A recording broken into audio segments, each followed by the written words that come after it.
प्रियांशी। खबर समय में आप सभी का स्वागत है।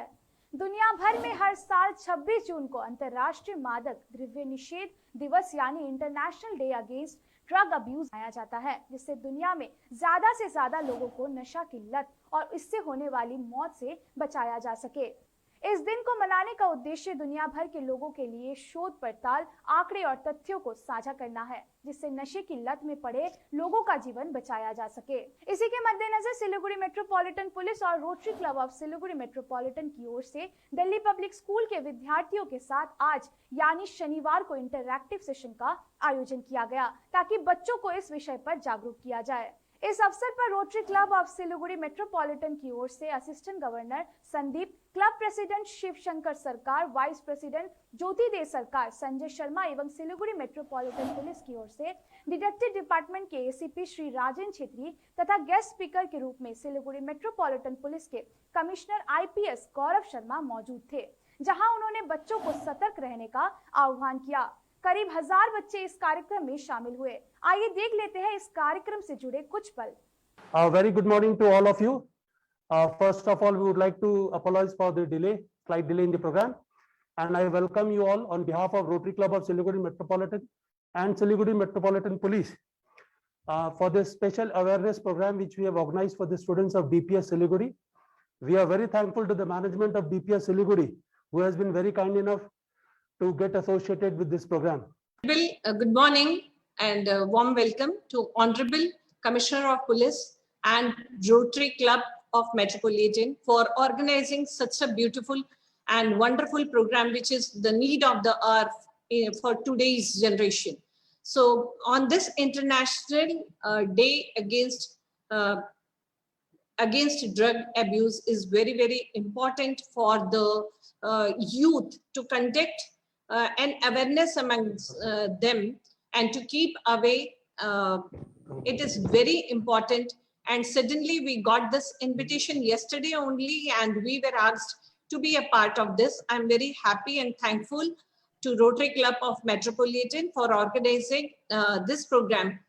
Respected principal of DPS, I can see on my screen the members of the Rotary Siliguri Metropolitan Club. Firstly, thank you so much for taking some time out of your precious routine to interact with us. So, sir, you spoke about the changing of neurotransmission systems. You spoke about a lot of degradation of mental state when you have and take drugs, right, sir?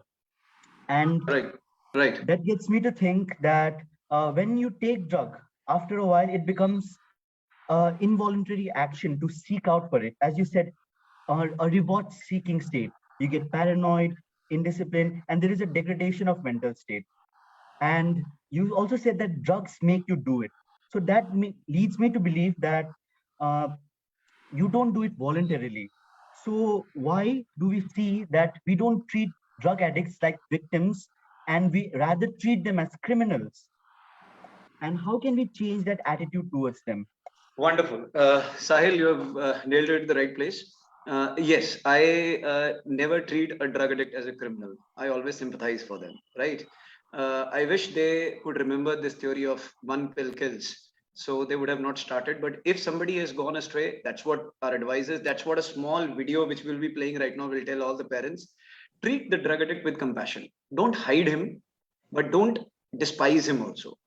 Treat him with compassion, counsel him, bring him out of it, because ultimately he will do his or somebody else's damage in the process. So we have to help him. It is like, meeting somebody with meeting somebody with a psychological problem. So there's no problem. Why would you hate the person? It's there. It's, we all are different. It can happen with anybody. So the right thing to do is to help the people out. Everybody is not privileged, successful, intelligent, smart, or, balanced in life. There are people who go astray. We have to bring them back. That's how we can, how we can progress as a society or as a nation. If we have, a lot of drug addicts, then we have a big manpower, which is not giving man hours of work. At the same time, it is increasing the crime rate, law and order problems. At the same time, it is, creating a strain on the medical infrastructure. So why to do that? Let's bring everybody on board and make them smart so that they can contribute to the overall development of the country. Thank you so much, sir. So I would like to ask that we all know how dangerous drugs, the smokes, cigarette and alcohol is. So why isn't it banned from a country yet? Like, yeah, there might be some rallies from the addicts, but eventually they'll stop, right? How long can they go on? So why isn't it banned entirely from a country? The Okay, factories, so why I'll aren't they get shut down? see. See, I'll tell you. It's like I'll talk about drugs. Drugs are totally banned. Classified drugs are there: heroin, cocaine, brown sugar. There are a lot of categories of amphetamines which are banned, opiates which are banned. There are a lot of medicines which are banned, cough syrups. We conduct raids at them. So it's the mafia.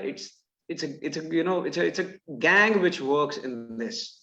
And this is a big challenge which has arisen all over the world. Had it not been, as your principal said, that in 1987, the United Nations Assembly announced this day because we needed a collective fight. It was the United Nations who decided we need a collective fight to rise against this menace all over the world, because one country fighting, one not fighting is not going to help. So we'll keep fighting. But they're criminals, they also devise new ways, new methods, because ultimately we have to understand it is helping what do you call there are buyers in the market. There are people who are willing to take it, who are willing to pay money for it. So it becomes a very lucrative trade for all these criminals, but we have to fight them. Now it's like asking the question that we have in the cyberspace, we have a lot of criminals who are committing crimes, who are committing cyber frauds. So why don't we just snap the internet connection, stop it completely? So that will help. But there are always two sides of the coin. So while all these discoveries were made for medicinal purposes, there are always people who devise ways to misuse them. So while arms were all made to make the people defend the countries, there are people who smuggle them and use for terrorist activities. And law enforcement is always striving to fight against them, to deal with them. Now, as for alcohol and cigarettes, see, there are certain state policies where state allows the sale, but state does not allows the publicity. I think already, this what do you call? A lot of advertisements are coming out, making the people aware about all these things. My whole issue is, of course, things to deal with. But why, when we will become mature, when we will grow up and accept the fact that honking is dangerous to ears, let's not honk. Enforcement and law is always there. But what is civil society? What is a civilized society? What is a culture? Where are people in this culture? We as people have to understand and respect ourselves and others in the system. So when somebody is told that wear helmet, I don't know why, for the fondness of getting a good hairstyle, that person is ready to compromise with his life because he's not ready to listen to the law enforcement, or he enjoys the kick in violating the law. Law was not made for my benefit individually. It is not giving any benefit to me. It is made for the general benefit of the people by the elected governments of the people. So when we will learn to obey, so when we will learn to, see a cigarette shop in the market and say no to it, fine, I don't want, because that's what it's harmful. Everybody is saying it's harmful. There's not even one single advertisement anywhere or one in the propaganda material anywhere which says that it is useful.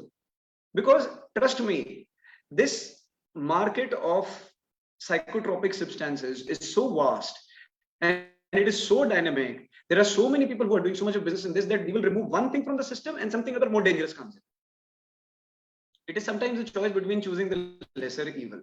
But I'm saying that when we will accept that we are not supposed to do this, when as an individuals we will grow. I was telling the people from the Lions the other day when I was sitting with my 8-year-old daughter in a cinema hall and I was watching a movie. The whole commercial started with that, cigarette and that unfortunate boy Mukesh who died. And my daughter closes her ears at that, shuts her eyes at that time. And then, as soon as the advertisement, she asked me, "Papa, khatam ho gaya?" I said, "Yes." Then she said, "Please, aap life mein kabhi smoke mat kijiyega."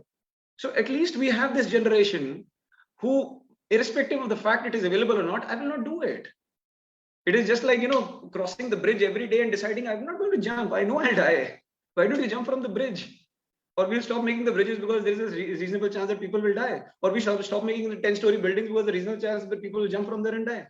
But when will you overcome your urge, and when you will become disciplined that no, it's not here, I'm not here to jump from it, I'm just here to cross it. I have to overlook these urges and these stupidities which can damage me. अभी के लिए इतना ही। ऐसे ही latest updates के लिए हमारे साथ बने रहे और देखते रहे खबर समय। हर समय खबर समय। धन्यवाद।